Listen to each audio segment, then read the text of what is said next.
शिव कह रहे हैं सती मैं तुझे समझा रहा हूं अपने पिता के घर मत जा। सती कह रही है पिता का घर मेरे पिता का घर है, मैं तो जा सकती हूँ। तो कहा उनके यहाँ बड़ा यज्ञ रचा है, बड़ी सभा चल रही है, बहुत बड़ा अनुष्ठान चल रहा है, तुम मत जा। सती कहती है पिता के घर में तो बिन बुलाए भी जा सकते हैं, जाओ, मना नहीं, पर कोई आयोजन रखा सबको बुलाए और तुझे नहीं, तो फिर क्यों जाओ।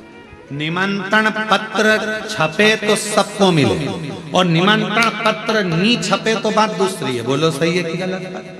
पत्र छपा है तो सारे रिश्तेदारों के, इसीलिए हमने एक नियम बनाया है, कुबेरेश्वर धाम से कोई निमंत्रण पत्र कभी नहीं छपता। जो भी बोला जाता है माइक पर बोल दिया जाता है और तुम्हारा मायका है, बिना निमंत्रण के आ जाना, ये फंक्शन है, कार्यक्रम है, आओ तो ठीक, ना आओ तो ठीक।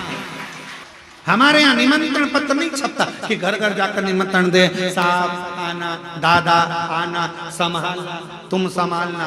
तुम क्या संभालोगे? वो तुम्हें संभाल रहा है, उसके घर का कार्यक्रम है, उसको करना है, उसको देखना है। और यहाँ कुबेरेश्वर बाबा के मंदिर की जब प्राण प्रतिष्ठा भी होगी, तुम यह मत सोचना तुम्हारे यहाँ निमंत्रण आएगा। तुम्हारे पिताजी के घर में कार्यक्रम रहेगा, निमंत्रण पहुंचे नहीं पहुंचे, चुपचाप से आ जाए, सबको ले बाबा के दरवाजे पर। हम तो जाएंगे, हमारे बाप के घर कार्यक्रम है, बाबा के यहाँ आयोजन है, हमें जाना है, हमें पहुंचना। निमंत्रण नहीं छपता बाबा के दरवाजे। सती तुम्हारे पिताजी ने निमंत्रण पत्र छपाया, सबके घर पहुंचाया, तुम्हारे यहाँ नहीं आया, तुम मत जा। सती मैया कहती है पिता के घर तो जा सकते हो, जाओ, मना नहीं है, पर पिता के यहाँ जब आयोजन और सबको बुलाया नहीं बुलाया तो क्यों जाना। सती माता नहीं मानी, सबको जाता हुआ देखा, मन कर गया जाऊंगी जरूर, और माँ सती अपने पिता के घर जाने पहुंची।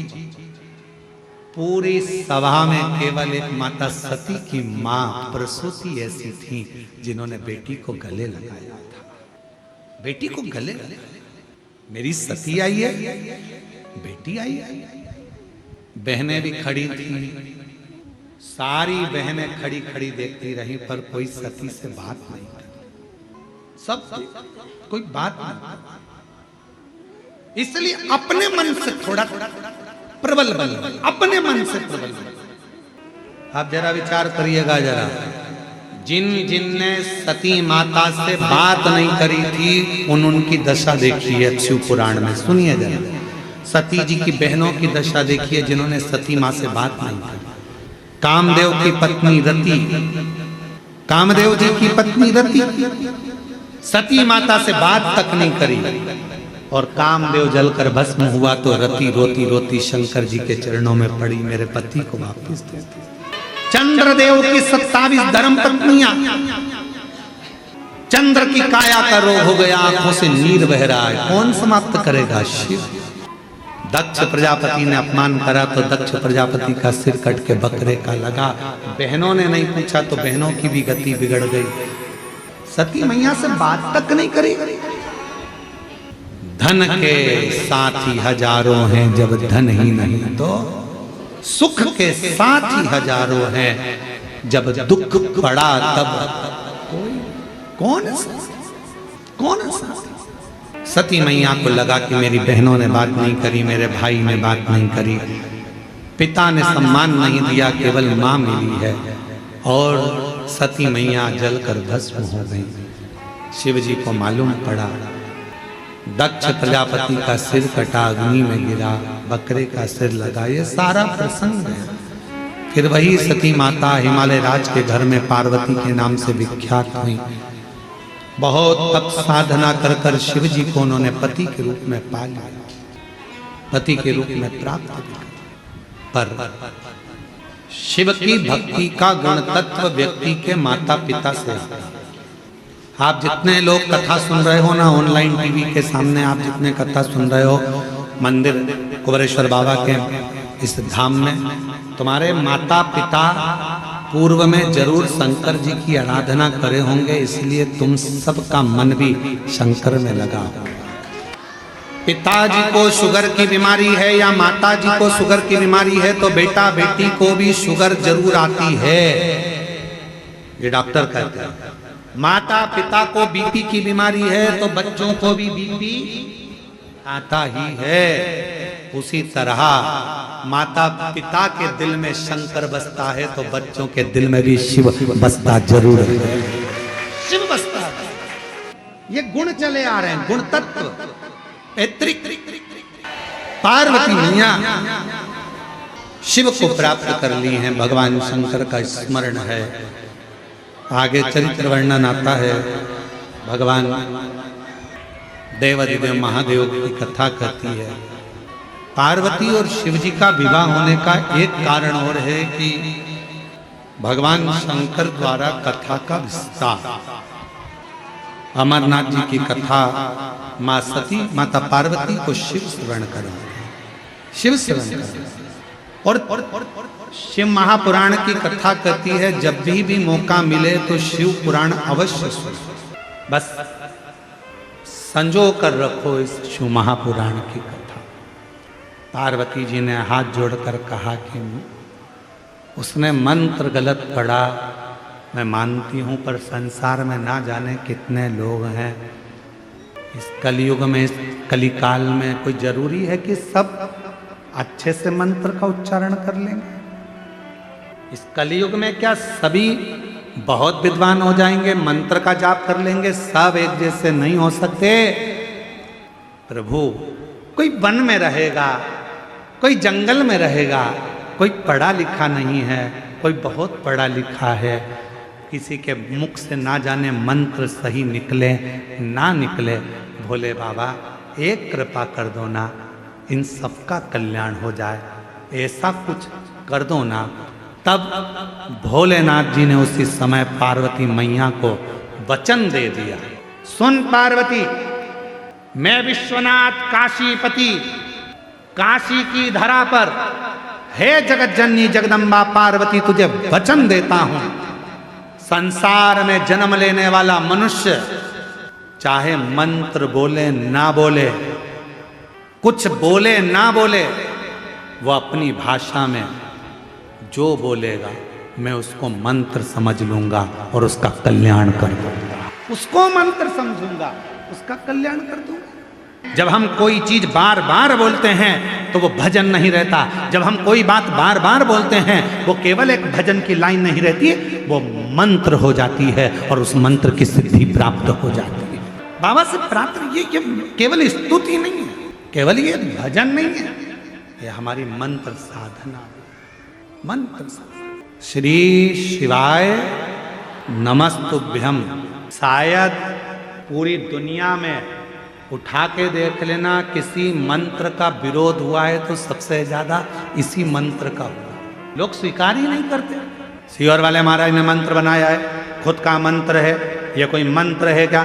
इसको बोलना चाहिए क्या? ये मंत्र की गिनती में नहीं आता, ये मंत्र नहीं है। हम हाथ जोड़कर बोलते रहे कि शिव पुराण गीता प्रेस गोरखपुर की खरीदो, विद्येश्वर संहिता निकालो, उसमें लिखा है श्री शिवाय नमस्तुभ्यम बोलने वाले के मात्र मुख का दर्शन कर लो तो तुम्हारे सारे पाप समाप्त हो जाते हैं, अश्वमेध यज्ञ का फल प्राप्त हो जाए। कितना विरोध हुआ, सारे ना जाने कितने कितने बड़े बड़े लोग इस मंत्र का विरोध कर दिया।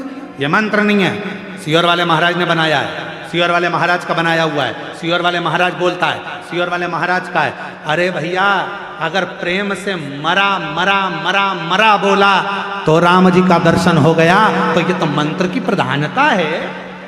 आप दिल से जब पुकारोगे श्री शिवाय नमस्तुभ्यम, ये विद्येश्वर संहिता शिव महापुराण की कह रही है। गीता प्रेस गोरखपुर की दुकान पर जाओ, एक शिव पुराण की पुस्तक, एक पोथी खरीदो और उस पुराण को खोलो, विद्येश्वर संहिता को खोलो और पढ़ो। उसमें लिखा है श्री शिवाय नमस्तुभ्यम, बोलने वाले के मुख का दर्शन करने वाले के सारे पाप एक क्षण में समाप्त हो जाते हैं और उसको अश्वमेध यज्ञ का फल प्राप्त हो जाता है। यह शिव पुराण में लिखा, यह शिव पुराण में वर्णित किया गया। मैं तुझे वचन देता हूं पार्वती, जो जिस भाव से मुझे भजेगा, पुकारेगा, मेरा उच्चारण करेगा, स्तुति करेगा, मैं उसी को मंत्र समझ लूंगा। अलग से कुछ बोलने की जरूरत नहीं है। तुम्हारा जब मन पड़ जाए तब पुकारो, ओम नमः शिवाय। जब तुम्हारा मन पड़ जाए तब पुकारो नमः शिवाय। जब तुम्हारा मन पड़ जाए तब पुकारो श्री शिवाय नमस्ते। बस तुम्हारी भक्ति में, तुम्हारे भगवान के भजन में विश्वास पूर्ण होना चाहिए। कितना विश्वास आप शंकर पर करते हो यह आपके ऊपर निर्भर करता है। कितना भरोसा आप भगवान देवाधिदेव महादेव पर करते हो यह आपके ऊपर निर्भर करता है। कितनी दृढ़ता है आपकी शिव जी के प्रति यह आपके ऊपर निर्भर करता है। महाराज, कोई भी किसी भी रूप में भगवान शंकर को किसी भी नाम से पुकार ले, शिव कृपा करता है। कोई तुमसे कहे कि तुम ये मत बोलो, वो मत बोलो, उनसे कहना तुम हमको कुछ मत बोलो। हमें जो बोलना है हमारे शंकर भगवान को कहेंगे, शिव जी हमारे पिता हैं, हम उनके बेटा और बेटे, हम उनके बेटा बेटे, बाबा हमारे पिता हैं। बोले बूढ़ा देव महादेव भगवान की, बोले बूढ़ा देव महादेव भगवान की। शिव हमारे पिता हैं। वो अलग अलग रूप से पूजे जाते हैं। आदिवासी वनवासी बूढ़ा देव कहते हैं, कोई उनको महादेव कहता है, कोई उनको शंकर कहता है, कोई उनको शिव कहता है।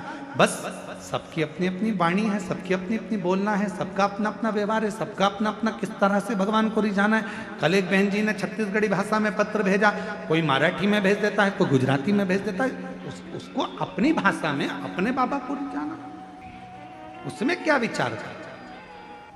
शिव नाम कैसे भी जपो, भगवान शंकर का कैसे भी भजन करो। एक सुंदर प्रसंग आता है शिव महापुराण में कि भगवान शिव के तेज पुंज से, माँ गंगा जी के जल से 6 पुत्रों का जन्म हुआ। उन 6 पुत्रों को कृतिकाओं ने पाल पोस कर बड़ा करा तो उनका नाम कार्तिकेय। कार्तिकेय कौन? भगवान शिव के पुत्र। कहते हैं जब व्यक्ति के जीवन में कोई राह नहीं सूझ रही हो, कोई मार्ग नहीं मिल रहा हो, तब ये शिवलिंग है, जरा समझिएगा। एलईडी पर आपको दिखाया जा रहा है। मान लो ये शिवलिंग है, ये जलाधारी है। ये जल यहाँ चढ़ाते हो तो वो पानी बहकर इधर आता है, जल बहकर इधर आता है। मान लो कोई राह नहीं दिख रही हो, आपको लग रहा है कि मैं बहुत फंस चुके हूँ और निकल नहीं पा रहा हूँ, मार्ग नहीं मिल रहा। थोड़ा सा लाल चंदन जहाँ ये जल बहता है इसके दोनों ओर, इधर गणपति इधर कार्तिकेय, थोड़ा थोड़ा लाल चंदन दोनों जगह पर लगाना प्रारंभ करो और उत्तर की ओर मुख कर कर दक्षिण में खड़े होकर शिव जी को जल चढ़ाना प्रारंभ करो। 3 या 4 दिन तक आपने अगर दोनों जगह पर चंदन लगाकर दक्षिण में खड़े होकर उत्तर की ओर मुख कर कर भगवान के शिवलिंग पर जल चढ़ाया, पहले लगाना